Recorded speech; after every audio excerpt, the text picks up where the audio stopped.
¿Qué tal? ¿Cómo están? Les saludo Ambrosio Hernández. Bienvenidos al Punto Florida. Gracias por estar con nosotros.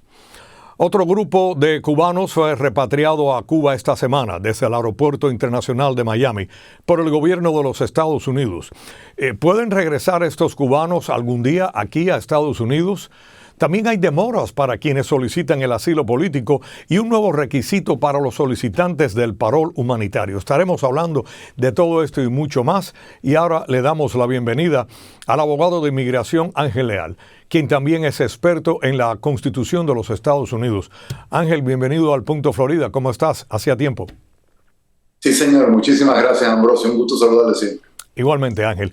Si me lo permites, quiero ir por partes y vamos a tocar el tema de las deportaciones. Lo vimos esta semana, vimos a familiares desesperados, llorando, pidiendo por un milagro para que a su ser querido no lo repatriaran a Cuba. Me quiero hacer eco de lo que ellos decían y denunciaron que no habían cometido crímenes o delitos en este país, que por qué no le daban una oportunidad. ¿Qué le puede responder usted a esos familiares? Es así y es muy doloroso ver estas escenas y ver de cierta manera una normalización de relaciones con Cuba referente al tema migratorio. Son personas que vinieron con la intención de pedir asilo. En su gran mayoría son personas que no aprobaron sus entrevistas de miedo creíble. Al no aprobar la entrevista de miedo creíble, se quedan con una orden de deportación expedita y a ellos se le dieron la I-220B, no la I-220A, que es la orden de libertad bajo palabra, que muchísimos cubanos están lidiando con eso. La I-220B es alguien quien está generalmente deportado con orden de supervisión. Se van a reportar con su orden de supervisión según la cita que se les han dado y en ese momento los detienen con la intención de deportarlos. Muy lastimoso. En relación a esas personas que fueron deportadas a Cuba, ¿pueden regresar algún día aquí a suelo de Estados Unidos para reunirse con sus familias? ¿Y qué tomaría si eso es posible? En teoría sí, pero demoraría años. El castigo por una orden de deportación expedita es 5 años.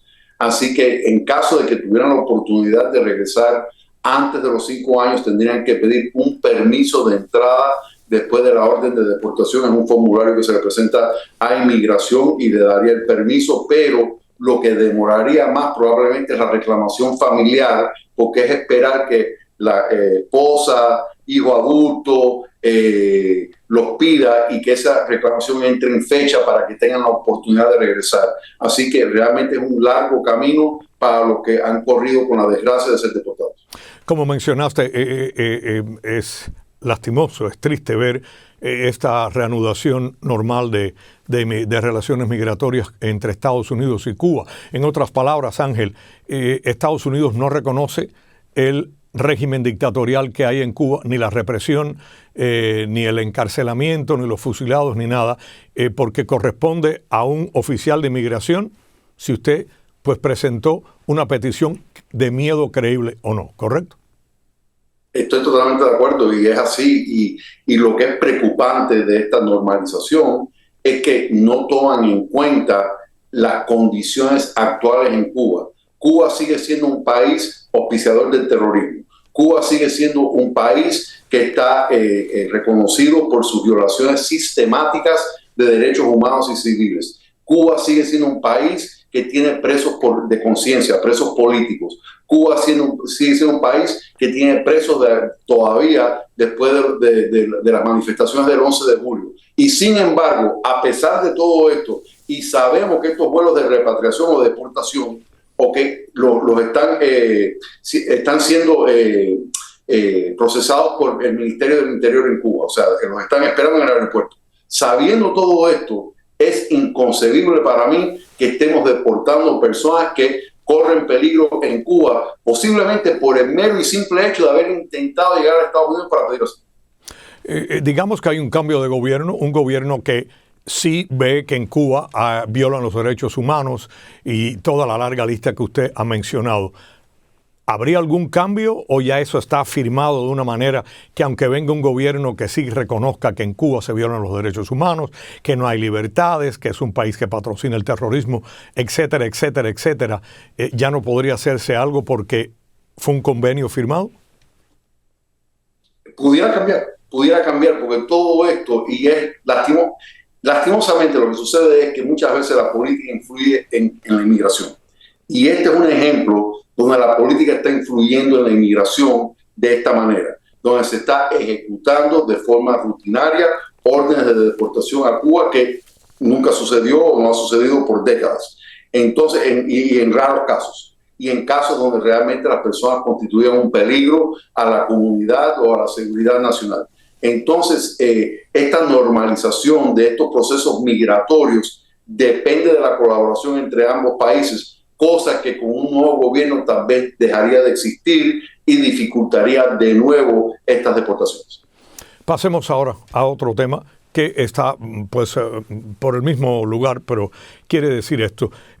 Casi 11,000 cubanos que entraron a Estados Unidos en el mes de junio, más de 6,600, casi 7,000, fueron balseros cubanos. Ahora bien, ¿qué opción tienen para legalizar su estatus esos balseros cubanos? Corren con la posibilidad de lo que acabamos de hablar. Esos balseros cubanos le van a firmar deportación expedita, le dan la entrevista de miedo creíble. Si aprueban la entrevista de miedo creíble, ganan la oportunidad de poder seguir su proceso de corte y de pedir asilo, pero de lo contrario termina con una I-220 con deportación, una I-220B, orden de supervisión y la posible deportación para Cuba. Así que los que son repatriados ya son repatriados con deportación y en alta mar. Y los que no son repatriados en alta mar llegan, tienen la oportunidad, pero no tienen la seguridad de poder permanecer en el país. Durante los primeros 9 meses de este año fiscal han logrado ingresar a Estados Unidos más de 34,600 balseros. Según expertos, más de 25,000 nunca lograrán obtener el asilo y pasarán a esa lista de deportables. Esto es un número bien alto de personas y es precisamente porque cuando van a la entrevista tienen que probar lo del miedo creíble o ya porque entraron por mar se les hace más difícil. Ambas cosas. Por entrar por mar son básicamente deportables de forma inmediata, de forma sumaria. Tienen el derecho de expresar temor de ser devueltos a su país de origen. La ley les permite esta entrevista de temor creíble, pero no hay ninguna garantía de que lo vayan a aprobar. Aún aprobando el miedo creíble, lo único que han hecho es eliminar la deportación expedita para lograr un proceso de corte normal de inmigración, pero igual, sin parol, probablemente sin oportunidad de pedir ajuste cubano, y el futuro de ellos depende del éxito que puedan correr con sus casos de asilo a nivel de corte, que realmente no es seguro y es un trámite difícil de ganar. Así que cada vez se le está haciendo más difícil, en este caso a los cubanos, a que puedan recibir asilo político, a menos de que estén aquí y al año y un día pues puedan acogerse a la ley de ajuste cubano, ¿correcto? Correcto, y si entraron con parol bajo la 212D5, porque todavía está en juego qué es lo que va a pasar con los que tienen I-220A, y esos casos los estamos litigando a nivel de corte en espera de una decisión importante referente a ese tema. Inclusive, a lo que quiero llegar es que inclusive cubanos que están acá sin deportación, pendiente corte, que fueron liberados pendiente corte, todavía no es seguro que vayan a calificar para ajuste cubano. Esas son noticias bien malas o preocupantes, más que preocupantes.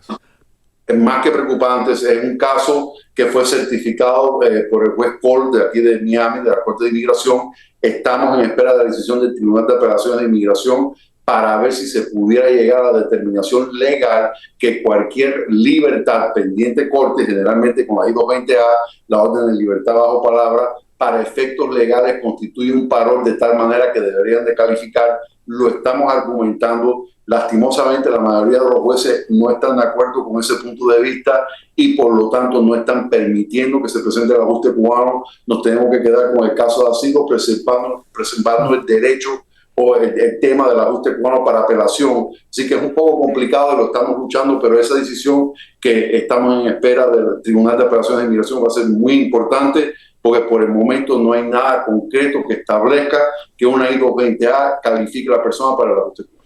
Así que en este momento, si entendí bien, no cientos, sino miles de cubanos están en una especie de limbo migratorio. Es así. Es así. De hecho, no le marcan la primera casilla en la notificación de comparecencia. Lo que tienen la suerte del corte, le marcan la segunda. La jurisdicción es de la corte, no es del Servicio de Inmigración. Los asilos se tienen que litigar a nivel de corte. Igual este tema de ajuste cubano. La recomendación para los que nos estén escuchando, que estén en esta situación, es que hagan el intento de pedir el parol con ICE o con el Servicio de Inmigración, dependiendo de la jurisdicción de su caso, para tal vez tener una mejor oportunidad de calificar para ajuste. Ángel, hay denuncias de muchos migrantes no cubanos y cubanos en el caso de los cubanos al año y un día pues podrían solicitar la residencia, pero están denunciando cubanos y no cubanos de que están enfrentando muchas demoras en todo este proceso, el papeleo, la documentación. ¿Qué está sucediendo? Es producto de lo que estamos hablando. Están en corte, no lo citan hasta el 2024 o 2025, tienen asilo pendiente con la corte y ojo con eso, ese asilo se debe de presentar antes del año de haber llegado con la corte para que no tengan temas de inelegibilidad para el asilo. Pero quitando eso, ¿qué pasa? Que como están en corte con una I-220A, los jueces no les están cancelando los procesos de corte de inmigración para que puedan presentar sus ajustes cubanos con el Servicio de Inmigración. Por lo tanto, no están ajustando la residencia, están pendientes de corte, las citas están demoradísimas y todo es producto de esta controversia si la I-220A debería considerarse para efectos legales un parol o no, y por lo tanto quedan esperando corte. Ángel, los nuevos solicitantes del parol humanitario ahora tendrán que llenar o rellenar una nueva casilla en la aplicación. ¿A qué se debe esto y qué tienen que poner? Sí, básicamente lo acaban de introducir. Esto lo llena el patrocinador y tienen que explicar por qué el beneficiario o la beneficiaria es merecedor o merecedora de un parol por motivos urgentes humanitarios o por interés público, que realmente son los parámetros para poder otorgar un parol. ¿A qué se debe? Se limitan 1.500 caracteres, no piden documentación de apoyo, aunque yo sí creo que es recomendable apoyar esa declaración con documentación si es adquirible. Y desde mi punto de vista se debe al litigio en la Corte Federal de Texas referente a la legalidad del programa del parol humanitario. Entonces creo que el gobierno, para reforzar la legalidad del programa, para que no se entienda que esto es un programa de visa, sino realmente de parol, agregaron esta pregunta, creo yo, como para defender el programa. No quise interrumpirlo para que usted pues pudiera terminar, pero la pregunta es esta. ¿Quién tiene que llenar ahora esa nueva casilla en la solicitud, en la aplicación, son los solicitantes o los patrocinadores? Los patrocinadores. Los que llenan la I-134A. La casilla está en la I-134A. Son miles y miles de personas que siguen llegando al país. Ya hemos mencionado las cifras de los cubanos aquí a la Florida. Y la pregunta que tengo para usted es la siguiente. Con tanta gente nueva llegando, ¿cuál es el error mayor que ve usted cuando ellos quieren hacer los papeles para estar aquí de forma legal? Acudir a notarios, tramitadores y llenar papeles, porque estos son temas complejos. Hay temas temas legales, teniendo que ver con la jurisdicción del caso, elegibilidad para asilo, elegibilidad para ajuste cubano, tener que reportarse con ICE, argumentar que tienen para efectos legales un parol. Entonces, establecer el nexus legal para que la persona pudiera calificar para asilo, porque pudiera ser el único recurso que tiene la persona, y muchas personas, por economía, caen en manos de personas no aptas, no capacitadas, no licenciadas para ejercer derecho, y de pronto tenemos casos mal presentados e inclusive personas mal asesoradas por acudir a este tipo de ayuda. Muchas gracias a Ángel Leal, abogado experto en inmigración y en la Constitución de los Estados Unidos, por habernos, como siempre, explicado todo de esa forma tan clara y empoderar a los televidentes, a nuestra comunidad con esa información. Que tenga buen día, Ángel. Igualmente, Ambrosio, gracias por la invitación como siempre. Es un placer. Gracias a usted.